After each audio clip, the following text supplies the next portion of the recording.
Warahmatullahi wabarakatuh. Selamat pagi adik-adik semuanya. Bagaimana kabar kalian?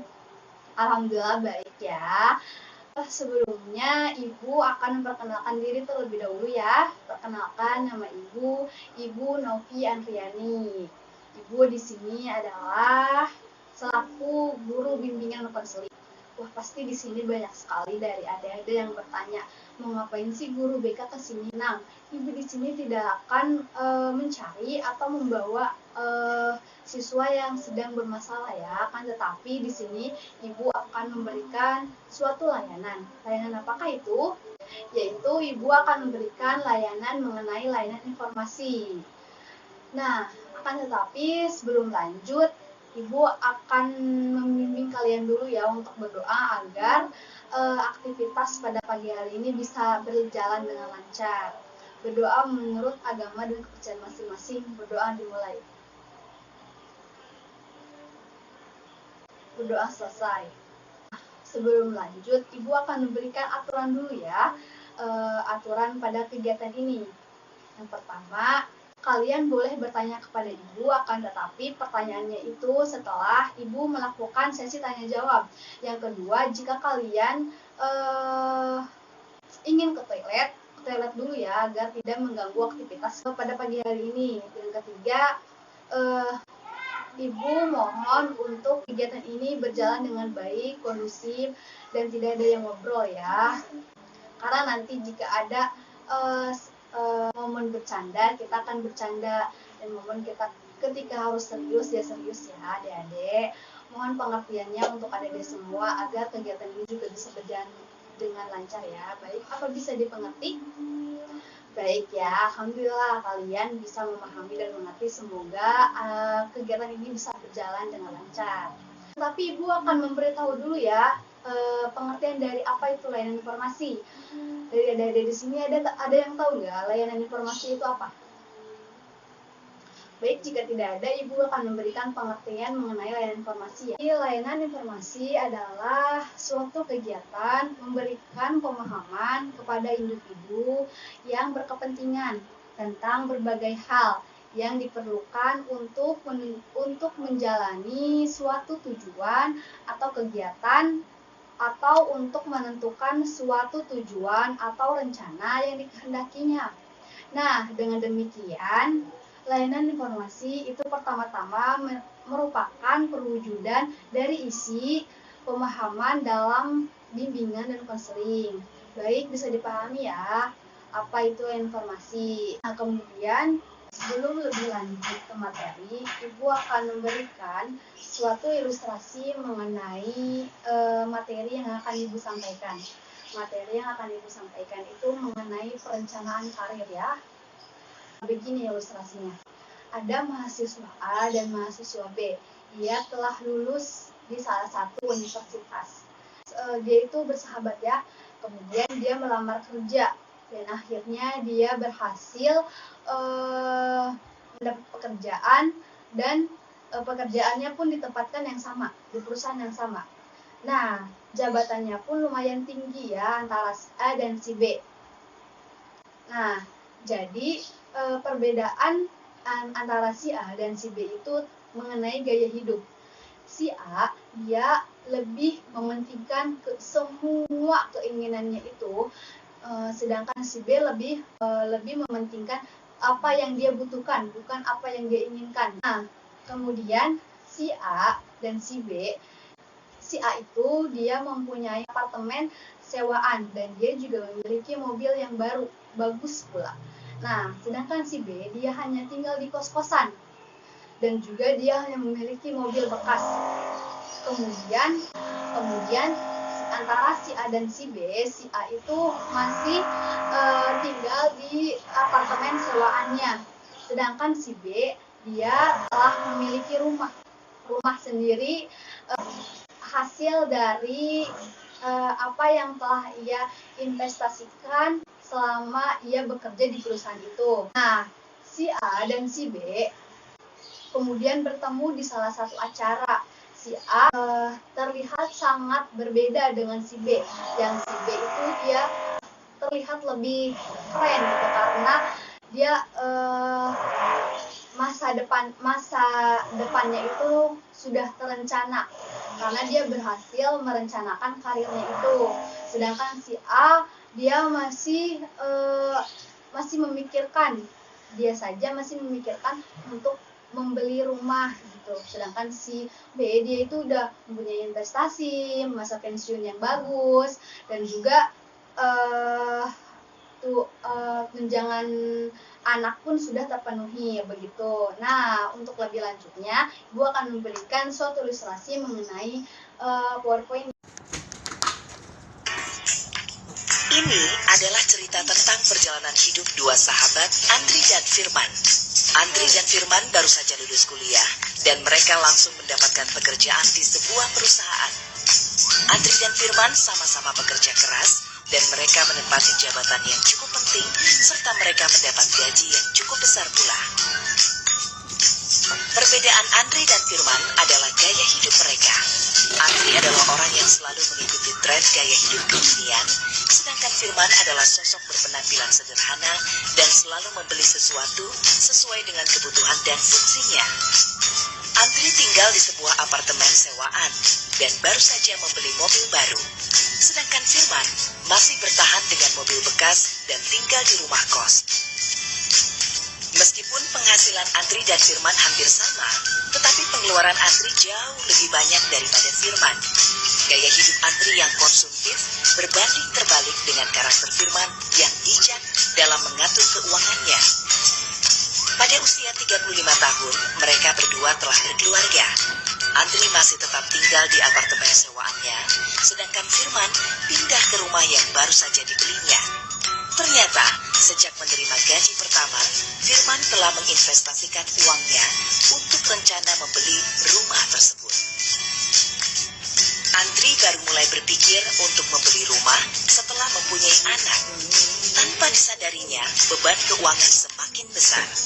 Berbeda dengan Firman yang ternyata sudah berinvestasi dengan mempersiapkan biaya kebutuhan sekolah anaknya dan bahkan masa pensiunnya. Setelah pensiun, Andri dan Firman bertemu dalam sebuah acara. Kondisi mereka sangat jauh berbeda. Firman sudah mempunyai rumah yang bagus dan uang yang cukup banyak untuk biaya hidup setelah dia pensiun. Sedangkan Andri hidup dalam kesulitan karena dia tidak mempunyai cadangan uang yang cukup untuk biaya hidup setelah pensiun. Itulah gambaran perjalanan hidup Andri dan Firman. Andri tidak mempunyai perencanaan keuangan yang baik, sedangkan Firman sejak awal telah menyadari pentingnya memiliki perencanaan keuangan yang benar yang akan membantu memudahkan berbagai urusan dalam kehidupannya. Mengapa kita perlu perencanaan keuangan yang benar? Usia produktif kita ada batasannya, sedangkan kita hidup punya banyak kebutuhan dan kewajiban, punya banyak cita-cita dan keinginan. Seperti kebutuhan sekolah anak, kewajiban membayar tagihan-tagihan, kebutuhan akan kesehatan, keinginan membeli rumah bagus, naik haji, liburan keluarga. Untuk itu, kita perlu merencanakan keuangan kita dengan cerdas. 3 prinsip perencanaan keuangan yang cerdas adalah mengatur anggaran keuangan dengan tepat, menabung dan berinvestasi sesuai tujuan keuangan Anda, berinvestasi secara rutin. Belajar merencanakan masa depan. Ya, bisa dipahami ya dari semua dari ilustrasi yang tadi telah ditonton dan telah Ibu sampaikan ya. Semoga perencanaan karir adik-adik semuanya bisa lebih baik dan terencana. Nah, lanjut Ibu akan memberikan asas-asas dalam layanan informasi di dalam pemberian bimbingan konseling. Apa saja? Yang pertama yaitu asas kerahasiaan, yang kedua asas keterbukaan, yang ketiga yaitu asas yang dikehendaki, yang keempat yaitu asas kenormatifan. Nah, yang pertama itu ada asas kerahasiaan. Jadi asas kerahasiaan itu asas yang menuntut dirahasiakannya segenap data dan keterangan peserta didik sebagai klien yang menjadi sasaran layanan, yaitu data atau keterangan yang tidak boleh atau tidak layak diketahui oleh orang lain. Dalam hal ini, guru bimbingan yaitu konselor, saya sendiri berkewajiban memelihara dan menjaga semua data dan keterangan sehingga kerahasiaannya itu benar-benar terjaga ya.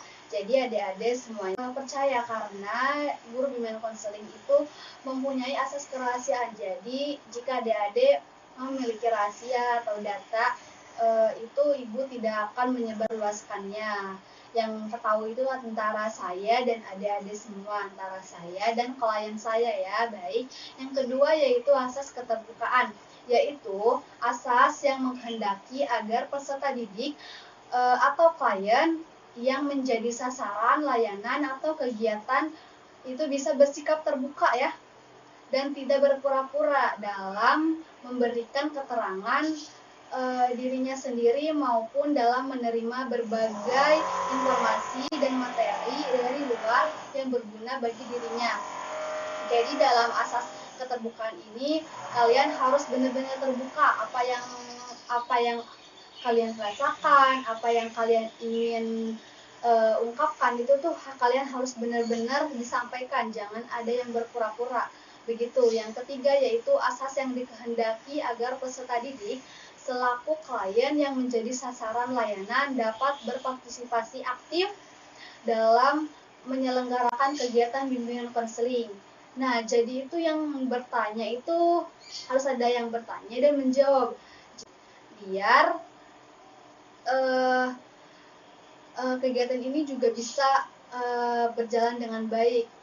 Yang keempat itu asas kenormatifan, yaitu asas yang menghendaki agar peserta didik segenap kegiatan layanan dan bimbingan konseling didasarkan pada norma-norma baik agama, hukum, peraturan, adat istiadat, ilmu pengetahuan, dan kebiasaan-kebiasaan yang berlaku.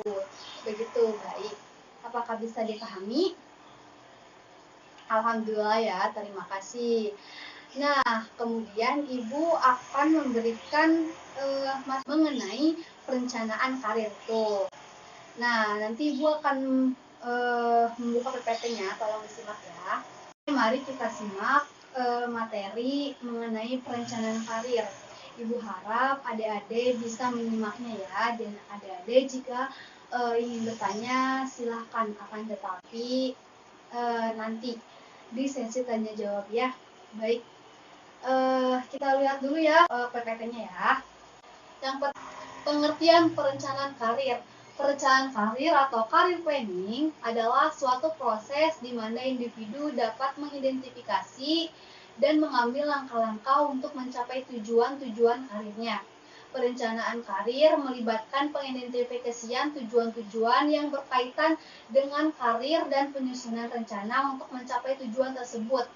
Hal tersebut berarti bahwa perencanaan karir harus dilalui dengan penyusunan prasyarat-prasyarat yang harus dimiliki oleh seorang karyawan guna mendukung peningkatan karirnya.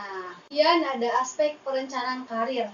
Menurut Winkel dan Hastuti, tahun 2006, terdapat 3 aspek dalam perencanaan karir, yaitu sebagai berikut. Yang pertama yaitu pengetahuan dan pemahaman diri sendiri, yaitu pengetahuan dan pemahaman akan bakat, minat, kepribadian, potensi, prestasi, akademik, ambisi, keterbatasan-keterbatasan, dan sumber-sumber yang dimiliki. Kemudian yang kedua yaitu pengetahuan dan pemahaman dunia kerja dan pengetahuan akan syarat-syarat dan kondisi-kondisi yang dibutuhkan untuk sukses dalam suatu pekerjaan, keuntungan dan kerugian, kompetensi, kesempatan, dan prospek kerja di berbagai bidang dalam dunia kerja. Yang ketiga yaitu penalaran yang realistis akan hubungan pengetahuan dan pemahaman diri sendiri dengan pengetahuan dan pemahaman dunia kerja, yaitu kemampuan untuk membuat suatu penalaran realistis dalam merencanakan atau memilih bidang kerja dan atau pendidikan lanjutan yang mempertimbangkan pengetahuan dan pemahaman yang dimiliki dengan pengetahuan dan pemahaman dunia kerja yang tersedia. Kemudian yaitu mengenai manfaat perencanaan karir. Apa saja sih manfaat perencanaan karir? Yang pertama yaitu menurunkan tingkat perputaran karyawan, di mana perhatian terhadap karir individu dalam perencanaan karir yang telah ditetapkan akan dapat meningkatkan loyalitas pada perusahaan mereka bekerja. Yang kedua yaitu pertumbuhan mendorong, di mana perencanaan karir yang baik akan mendorong semangat kerja karyawan untuk tumbuh dan berkembang. Dengan demikian motivasi karyawan dapat memelihara. Yang ketiga yaitu memenuhi kebutuhan organisasi akan sumber daya manusia di masa yang akan datang. Yang keempat yaitu memberikan informasi kepada organisasi dan individu yang lebih baik mengenai jalur karir di dalam suatu organisasi. Yang kelima yaitu mengembangkan karyawan yang dapat mempromosikan perencanaan karir, membantu membangun penawaran internal atas talenta yang dapat dipromosikan untuk mempertemukan pekerja yang disebabkan oleh masa pensiun atau berhenti kerja. Kemudian yang keenam yaitu menyediakan fasilitas bagi penempatan internasional organisasi global yang menggunakan perencanaan untuk membantu mengidentifikasi dan menyiapkan penempatan di luar negeri. Kemudian yang ketujuh yaitu membantu menciptakan keanekaragaman angkatan kerja ketika mereka memberikan bantuan perencanaan pekerjaan dengan latar belakang berbeda, dapat belajar tentang harapan-harapan organisasi untuk pertumbuhan sendiri dan pengembangan.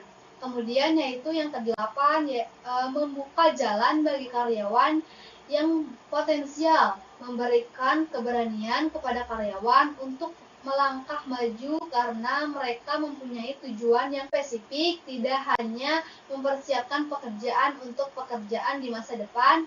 Kemudian yang kesembilan yaitu kelebihan menyebabkan karyawan, manajer, dan departemen sumber daya manusia menjadi hati-hati atas kualifikasi karyawan, mencegah manajer yang mau menang sendiri, dan yang terakhir yaitu membantu rencana-rencana kegiatan yang telah disetujui dapat membantu anggota kelompok agar siap untuk jabatan-jabatan penting. Faktor yang mempengaruhi perencanaan karir yang pertama yaitu ada tahap kehidupan karir. Dalam tahap kehidupan karir terdapat entry stage dan master stage.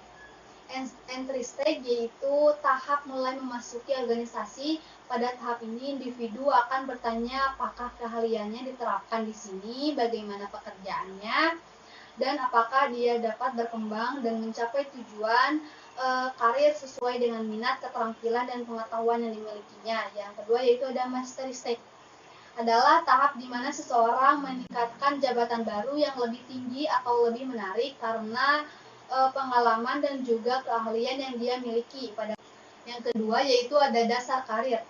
Setiap orang dapat memiliki aspirasi, latar belakang, dan pengalaman yang berbeda satu dengan yang lainnya. Ada 5 perbedaan motif dasar karir yang menjelaskan jalan bagi orang-orang untuk memilih dan mempersiapkan karirnya, di mana mereka menyebutnya sebagai jangkar karir atau karir ancos, yaitu diantaranya yang pertama yaitu kemampuan manajerial, kemampuan fungsional, keamanan dasar, kreativitas, dan otonomi dan kebebasan. Kemudian yang ketiga yaitu ada jalur karir. Jalur karir merupakan urutan jabatan-jabatan yang dapat diduduki untuk mencapai tujuan karir seseorang. Misalnya di sebuah sekolah, jalur karir untuk menjadi kepala sekolah yang dimulai dari guru adalah guru bidang studi, wakil kepala sekolah dengan waktu yang diharuskan menduduki jabatan ini, persyaratan untuk kerja, dan persyaratan lainnya. Hal ini disebabkan oleh berbagai macam faktor seperti tingkat pendidikan dan kebijakan organisasi. Tenaga pendidikan dapat mulai karirnya dari jabatan yang berbeda-beda. Seseorang mungkin dapat langsung menjadi kepala sekolah disebabkan kebijakan organisasi. yang tidak semua orang bisa menjadi seperti itu. Kemudian yang terakhir ada langkah-langkah perencanaan karir. Yang pertama, menilai diri sendiri. Kenapa menilai diri sendiri? Karena hal utama dalam memulai perencanaan karir adalah bertanya atau memahami diri sendiri mengenai peluang-peluang, kesempatan-kesempatan, kendala-kendala, pilihan-pilihan, konsekuensi-konsekuensi, keterampilan, bakat, dan nilai berhubungan dan kesempatan karir. Kemudian yang kedua yaitu ada menetapkan tujuan karir. Setelah orang dapat menilai kekuatan, kelemahan, dan setelah dapat mengetahui dan mendapat pengetahuan tentang arah dari kesempatan kerja, maka tujuan karir dapat diidentifikasi dan kemudian dibentuk. Yang ketiga yaitu menyiapkan rencana-rencana. Rencana tersebut memungkinkan dibuat dari berbagai macam desain kegiatan untuk mencapai tujuan karir. Kemudian yang keempat yaitu melaksanakan rencana-rencana. Setelah tadi menyiapkan, kemudian tadi telah menyiapkan rencana, sekarang melaksanakan rencana-rencana.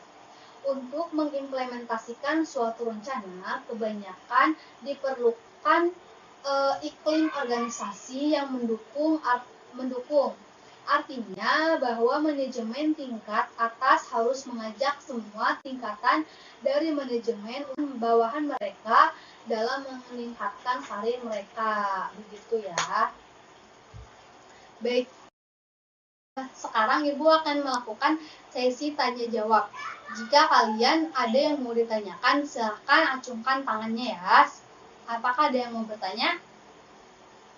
Nah, jika adik-adik sudah paham dan tidak ada yang bertanya lagi dan sudah dapat memahami, Ibu akan menutup pertemuan pada hari ini dan Ibu akan melanjutkan pertemuan selanjutnya yang mengenai bentuk-bentuk perencanaan karir ya. Mohon dicatat ya adik-adik semuanya. Baik, terima kasih adik-adik telah bersedia dan telah meluangkan waktunya bersama Ibu dalam layanan bimbingan konseling ya. Semoga apa yang telah Ibu sampaikan dapat dipahami ya. Sekian dari Ibu. Wassalamualaikum warahmatullahi wabarakatuh. Terima kasih.